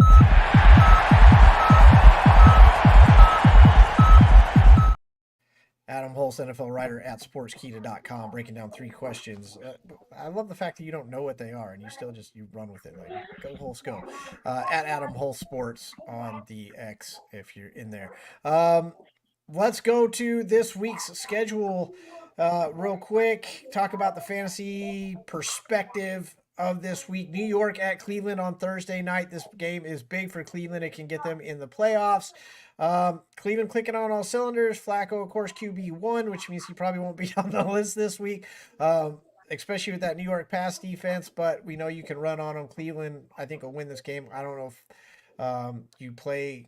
Do you take the risk in the championship game? I don't think so. DFS wise, you got any winners here? I mean, if there's anyone I like for DFS in this game, is it's probably Jerome Ford. I know he hasn't been great lately, but this Jets defense, the way you beat the Jets defense is you run it right down their throat. You Sure. know, like I don't see this being another big Flacco game or Cooper game with how good their outside corners are. But Uh-huh. look, just this game in general, everything's clicking for the Browns right now, right? And the Jets Yeah. have kind of been a mess this year, but they've still kind of played well despite their bad record. Weird things happen on Thursday nights, right? And They this is do. the final Thursday night game of the season. It wouldn't surprise me if the Jets upset the Browns in this spot. It just kind of feels like one of those situations where even if the Jets don't win the game, it might come down to a field goal at the ends for it to go either way. You know, I don't expect a runaway at all. I can expect a competitive game Oh that's going to yeah. be decided late. Yeah, no, I agree with you on that. I agree with you on that. It's not gonna be like the super high scoring, some dominant performance. No, And no, no. honestly, 16-13 or something like that. yeah, you're gonna have to like defensive football to watch this game. And I'm not saying you get like an amazing defense, but it's the offenses are gonna struggle. This is gonna be a low scoring one for sure. Detroit at Dallas, everything to love about this game. Dallas at home, double it up on that one. Dallas players play them all. Detroit players play, play your Gibbs, play your Monty, play your Amon-Ra, St. Brown, play your Goff. Like this is the DFS game, possibly a DFS game of the week. I mean, this one should be really big. I'll take the over. I don't even know what it is. Yeah, I mean, I agree with you. This should be, start everybody in this game. The only guy I'm a little bit cautious of in this game is Tony Pollard. Always. He's been better, like later in the year than he was earlier in the year. But when the Lions get beat by offenses, it's almost always in the passing game. They do still Sure. have a very solid rushing defense. And me and you are both still perplexed why the Cowboys don't use Pollard as a receiver more. They seemingly just refuse to do it for whatever reason. So unless this is the week that they finally decide to throw him the ball, I'd be cautious with Tony Pollard. Yeah. What are your guys' DFS plays this week? What do you guys like? Come along with us for the ride. Throw it up in the comments. We love to see it. New England at Buffalo. I like Buffalo to win this one. I like Josh Allen to make the top 10 list again to do what Josh Allen does. I like Buffalo to make it harder than it should be. But Buffalo needs this win, and I think they'll come through. DFS plays. A lot of people don't like Gabe Davis. I like Gabe Davis. I love to throw him in there again. Not championship wise, but a nice value pick on your DFS matchup. And especially since Diggs is not a guy you can spend money on every week. Josh Allen, Gabe Davis stack there won't cost you it'll even out as you go down your roster. There's probably better plays at quarterback. I like Dak as a better play at quarterback. I actually kind of like Goff as a better play at quarterback. But I don't know. Maybe not a lot of obvious choices for DFS in this one, just depending on how you shape your roster. I think Allen could be somewhere to go. And maybe Zeke too. Zeke could get you some value as well. That Buffalo defense is susceptible. That's what I was just going to say. Was Zeke is another. I mean, as long as Ramondre's out again, Yeah. Zeke is another solid play because again, the way you beat the Bills defense, you also run it right down their throat, especially without Matt Milano in the lineup. If Ramondre is playing, I wouldn't start either of them. Like I'm not saying start Mm-hmm. Ramondre if he is playing. I'd do a double fade and start nobody on the Patriots if Ramondre is playing. And yeah, like I'm not as excited about Josh Allen this week as you are because, I've referenced a couple times that the He's Bills like always to gonna say play that. down to their competition. Obviously, in season long, you're always starting Josh Allen no matter what. This isn't the week I would pay up for him in DFS. I'm not paying up for Stephon Diggs anymore either because he has not been very good lately. He's been pretty disappointing in the second half of this season. I'm with you on Gabe for DFS stuff just because his ceiling is so damn high. You know what I Yeah. mean? Like, he legitimately, it's insane. He has wide receiver one ceiling on a weekly basis, but he also has the floor of literally 0 points.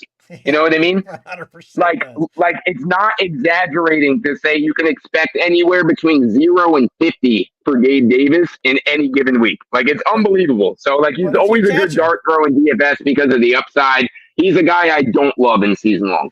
if you catch him, you win some DFS money. Atlanta, Chicago, playoff implications for both. If Chicago loses, they are definitely mathematically out. Atlanta trying to stay alive to grab that wild card spot. Again, they have to look at the guys above them to make it. DFS wise, I always like Fields. The Fields more feels more combination, but be careful. Check out your shadow report. Atlanta does pretty well on outside receivers. From the Atlanta side, I don't know. That Chicago defense has gotten a lot better, so I don't know if I like anybody in Atlanta. Yeah, I mean, Chicago defense very quietly has been playing great lately, and They all really have. season long, Atlanta's defense has quietly been playing great. Yep. You said it with Fields, like I'm obviously starting Fields, but there's really nobody else that I'm super excited to target in this, especially for DFS wise. I'm completely avoiding this game altogether for DFS. When it comes to season long, of course, you're probably going to start Bijan, though I don't love him this week. Drake London, I guess. You know what I mean? Like it's one of those games where like the top guys, like you kind of still have to use in your lineups for the most part in most situations, but like you're not super excited about it. DFS, no thanks. Can you win a game without completing a pass in over 45 minutes of gameplay? You You sure can, can. because Las You sure Vegas can. they did not complete one pass since the first quarter, and they come out with a win. Las Vegas at Indianapolis, and for that reason, I still, this is a game I think Las Vegas gets on track, but Aiden O'Connell's not going to put up huge numbers. That doesn't mean that Adams can't put up numbers, that Jacobs can't put up numbers. On the other side, I like JT, and hopefully Pittman Jr. is healthy. I don't mind, your top guys for DFS plays in this one. I'm just not going to reach. But when you're spending your money, and you got to, taper down a little bit. I don't know if Josh Jacobs and Adams and JT are necessarily, they might value themselves out. Like their price tag may be too high for what you're going to get in this game, but I think they'll put up numbers. I just don't know if you want to pay for them. Yeah, I mean, I'm with you on that. You play him in season long, probably Yeah. not gonna do it in DFS. Hey, look, like one name we haven't mentioned yet, a guy who was like a late fill-in option this past week. What about Zamir White, man? He Yeah. had a great Yeah. game, put up a ton of yards against that very good Chiefs defense. If He did. Jacobs happens to be out again this week for whatever reason, Zamir White, super cheap DFS play that if he's starting, get him in there. You're in your championship game and you got the Rams versus the Giants. Congratulations. Like you're getting some points. I like the Rams players DFS wise. Play them all. Your guys, your Stafford, your Nuka. Nuka. That's what I'm gonna call him. I'm calling him Nuke. He's the Nuke machine. And of course, Kyron Williams against New York Giants. Giants, you're not playing anybody in any situation, but you're gonna pay up, and it'll be worth it for Rams at New York. Oh yeah, you can stack Rams in this one. Like get them all in for season long. For DFS, like you can kind of mix and match which kind of stack you want to use for your Rams, but they are all good, right? You can Yeah. do Stafford and Puka, Stafford and Cup, Stafford and Kyron and Puka. Like those four guys, you can do any combination of them, and it Essentially. all makes for a great stack this week. Pull all three of them in there. No one's going to fault you for that. You might Yeah. definitely be able to pull that off. It'll cost you, but it would be worth it. Arizona at Philly. Look, Philly's pass defense, not good. Philadelphia's pass defense is not great. So if you're looking for that, you only got a few dollars to spend on that last receiver. Look at a Wilson. Look at an Arizona receiver, because Philly's pass defense is not great. Other than that, you can probably play your Philly guys, Arizona at Philly. Yeah, I mean, Philly's pass defense just made Tyrod Taylor look like a superstar all of a sudden. Philly's Absolutely. pass Yeah. defense has been atrocious, which makes me love Kyler Murray this week. I think this could be a good Kyler Murray game. His first two games back were very good. Mm-hmm. Since then, he hasn't been so great. But this Philly passing defense has been giving it up to everybody. DFS, you can go really cheap actually on Kyler Murray these days, and he has a ton of upside for a guy in his price range. We know what he can do with the rushing touchdowns as well. If he can scramble around that pass rush with Philly, he could have a big day for sure. He could. New Orleans at Tampa Bay. Tampa, should win this game, but New Orleans have been putting up numbers. I don't know if they'll be able to do it against this Tampa Bay defense. It is a divisional game. So anything can happen. Carr has had 3+ touchdown weeks in the last couple of weeks. Olave has gotten you some fantasy points. Tampa's really the team to watch, though. I mean, they're on fire. That's plain and simple how it is. And Rashad White, like I said, Rashad White has made the top 10 all 4 of the last 4 games. So, he's kind of hot right now, too. Must win game for both teams for this playoff race, for the playoff picture in the NFC. Yep. When it comes to, fantasy, especially DFS, I'm fading both running backs from DFS. I'm not spending up on Rashad or Kamara this week. Like, I know that they do a lot in the receiving game, but both of these run defenses have been pretty stout. That if I'm spending up for a high price option in DFS, those aren't at the top of my list of guys I'd want to do it with. Love Olave this week. Absolutely love Olave. And hey, like, if you want a cheap upside DFS option from this game, for me, it's Rashid Shaheed. He's not a guy I'm putting in my season long lineups, but he is dirt cheap from a DFS perspective. The Bucks defense gives up a lot of big plays in the passing game. Shaheed's kind of been their big play guy. I like him a lot as a dart throw in DFS. That's actually a really great dart throw too, because he's that guy. Man, I don't have any money left. I want CMC on my team. Pair CMC with a Rashid. Get your Ram stack, complement it with a little bit of Shaheed, and there you go. Let's go. San Francisco at Washington. Oh, yes, please, baby. My goodness. Yeah, let's go. CMC. Yes. Debo. Yes. I'll spend, if I'm spending somewhere else, I'll take a value pick with Ayuk. Brock Purdy CMC stack might be worth the money this week against that Washington defense, who's just absolutely atrocious, giving up huge numbers. Obviously, we're not playing anybody in Washington. It's too inconsistent. And against the San Francisco, this is a lovely game for San Francisco to rebound off of after that Baltimore game.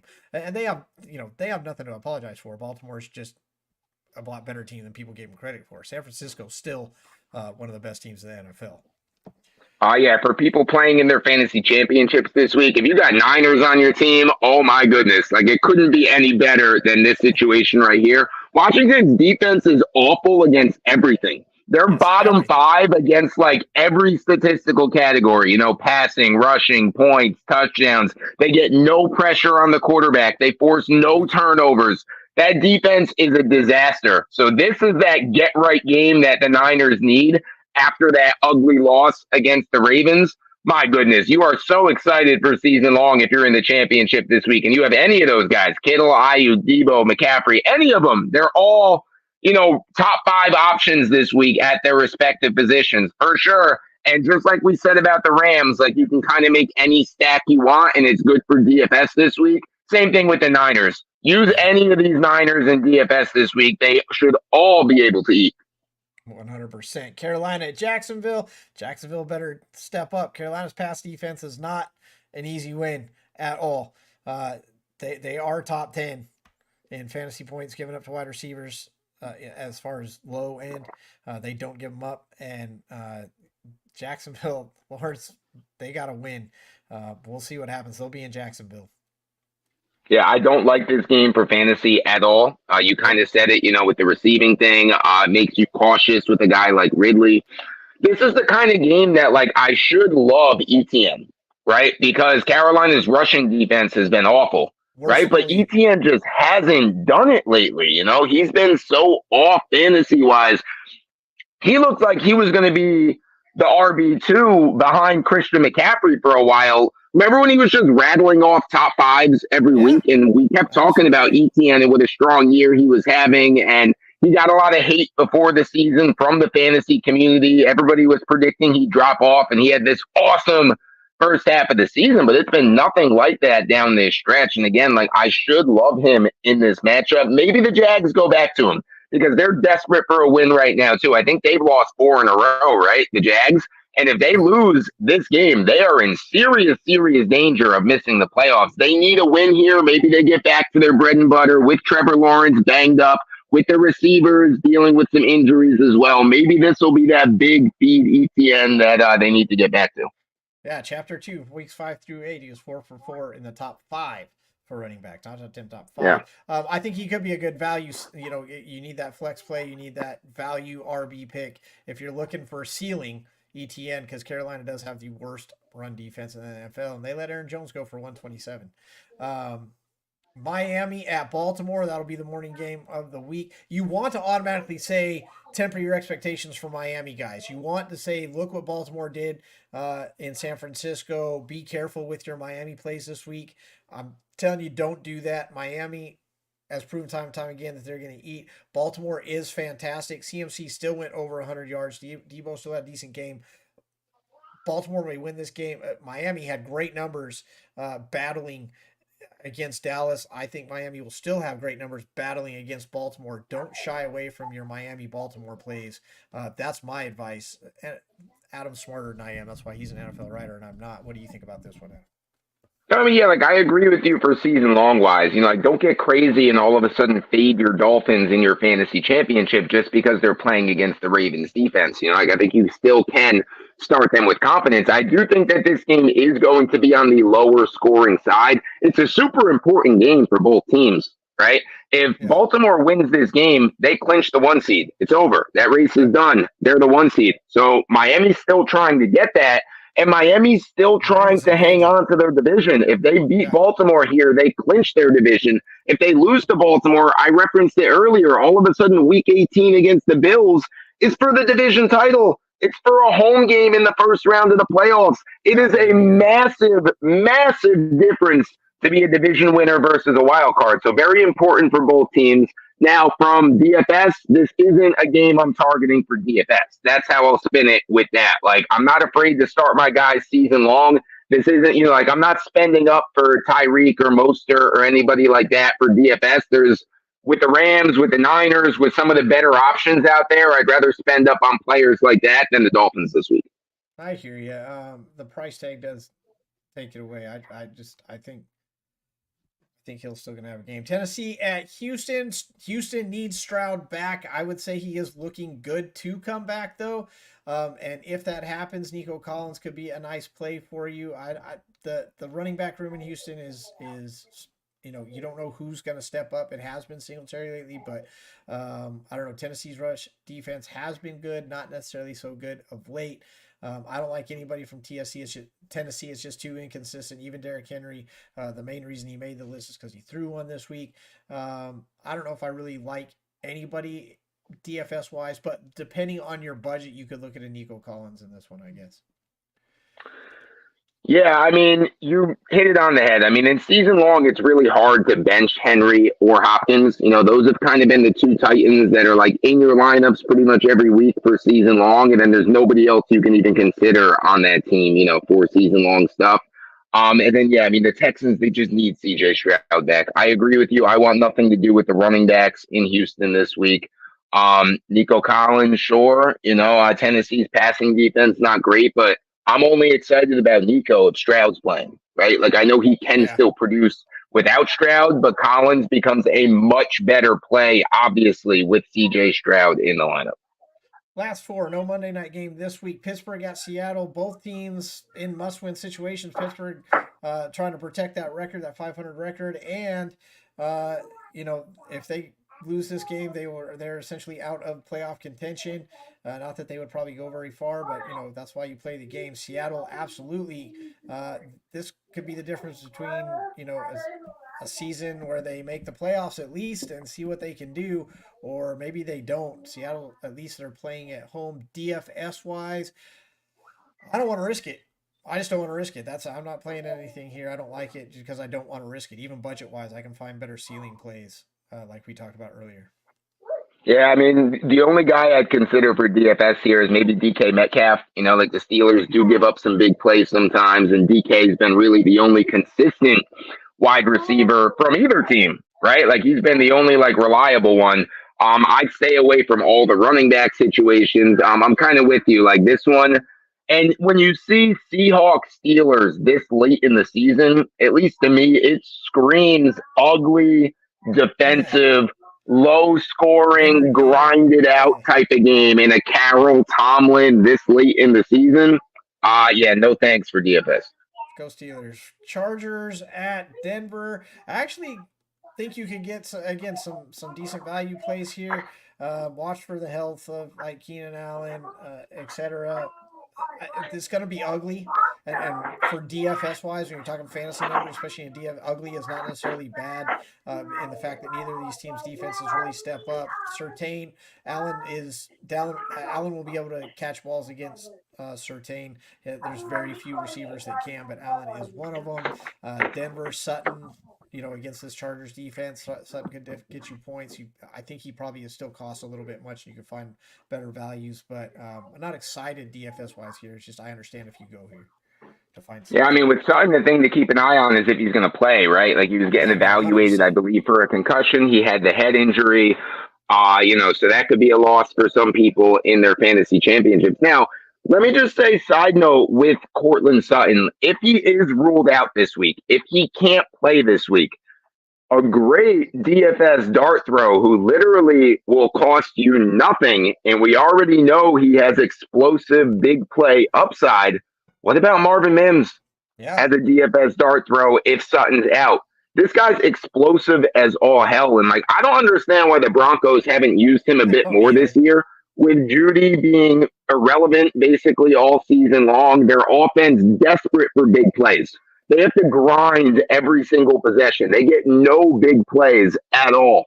Why hasn't Mims been giving more opportunities? I just don't I don't know. understand it. If it takes, Sutton being ruled out for that to happen. Now, do not use Mims in season long. Do not go crazy and all No, of no, a no. sudden plug him into your lineup in a season long league, but he costs literally nothing in DFS. And if he is in that starting lineup, I'd spend for him in DFS because then you have more money to Yes. get your Rams, your It's Niners, that guys ceiling like that. price So tag. Shaheed and Mims are two cheap options with a lot of upside that I like for DFS this week. Yeah, that's it. That price tag will get you better players, and it might pay off. Cincinnati at Kansas City. Yeah, sure. Why not? Kansas City has shown that you can get numbers here, and I don't know. I mean, you're risking it with Kansas City. Which Kansas City team's going to show up? I don't know. They're at home again. They got something to prove for their home crowd. You hope that they step up, but you can't guarantee it. This one's a little scary. There's definitely plays here if you want to risk it, but and they could pay off big. This is a boomer bust spot right here. Yeah, I mean, like another injury situation we have to keep an eye on is Pacheco, right? Like he got evaluated for the head injury. He was ruled out for the rest of that game, possible concussion. So he could be out as well. Rashee Rice, you can definitely start Rashee Rice. The Yeah, Bengals passing defense has not been very good. And Rice, he's getting double digit targets now. He has emerged as that reliable wide receiver one in that Chiefs system. We've been waiting for somebody to do it for a couple of years now. It looks like Rice is finally safe. He finally has, I think, a high enough floor that you can use him pretty consistently in your season long lineups. A lot of targets over the last month. So, he's a guy I like here. uh, don't play whoever wide receiver. If Chase comes back, don't play Chase. If it's T Higgins, don't play T Higgins. I know T Higgins is top 10 2 weeks in a row. Snead still absolutely shutting down wide receiver ones. Whoever the wide receiver one is, don't play them. I'm telling you. And people are like, this will be the way. He shut down Hill. He shut down Brown. He shut down Adams twice. He shut down the biggest. He shut down Chase. He shut down the biggest wide receivers in the game. Don't challenge Snead. Don't don't do it He's going to because be a you'll. first team All Pro probably this year. He's been unbelievable. Yeah, absolutely unbelievable. And your last game, your night game, Green Bay at Minnesota. Playoff implications for both teams. Loser likely out. Both teams definitely able to get scored on. This should be a high scoring one. I understand why they kept it here. There's implications. Defenses are not fantastic. Points, yardage, all that stuff can go up. Find DFS plays here because I think they'll work for you. The problem is you have to pick which receiver do you want to spend on an Aaron Jones who's been so inconsistent. But I like Love in this one. I'm probably if Watson is there, a Love Watson relationship would be great for your DFS roster. I'm more like the Minnesota side of it. Obviously, when you can pay nothing for a Nick Mullins who put up 411 yards, and so that you can pair him up with a Justin Jefferson. It's obviously going to be a great play. It's going to pay off. I don't like Minnesota running a room ever, but definitely some things that you could do here. Get yourself a cheap quarterback to get the best wide receiver in the game, and then move on from there. Yeah, like I don't know if I'm as high on this one from DFS perspective, just because the Packers usually the way you beat the Packers is on the ground, right? Their defense Bryce is Young so much throws for better. 300. I mean Yeah, that. yeah, like usually they're a lot better against the pass. Jefferson, I mean, there's no question about season long type of stuff, but he's not the guy that I'd want to spend up on this week in DFS. So, Okay. we differ just a little bit on that one. Mullins, Yeah. super dirt cheap. So, like one of the cheapest options you can get. So, like, I don't hate that just because he has upside for the price. So yeah, for me, this is a little bit of a trickier DFS, and then the Packers too. With I never know what Packers receiver to That's the trust this problem. year. Yeah. Like that's the issue for me. So I usually fade all of them because I don't know which one it's going to be week to week. Yeah. So I don't know. Like I don't love this one DFS too much. I just think there's value to be had. I don't think this is your primary roster. This is the one that you kind of throw into that $5 game, or that maybe you got that free entry or something like that. You could definitely throw it out there, see what happens as you're putting together multiple lineups. I just think this is a place you could go to possibly get some value and see what you can do with the bigger names you can afford.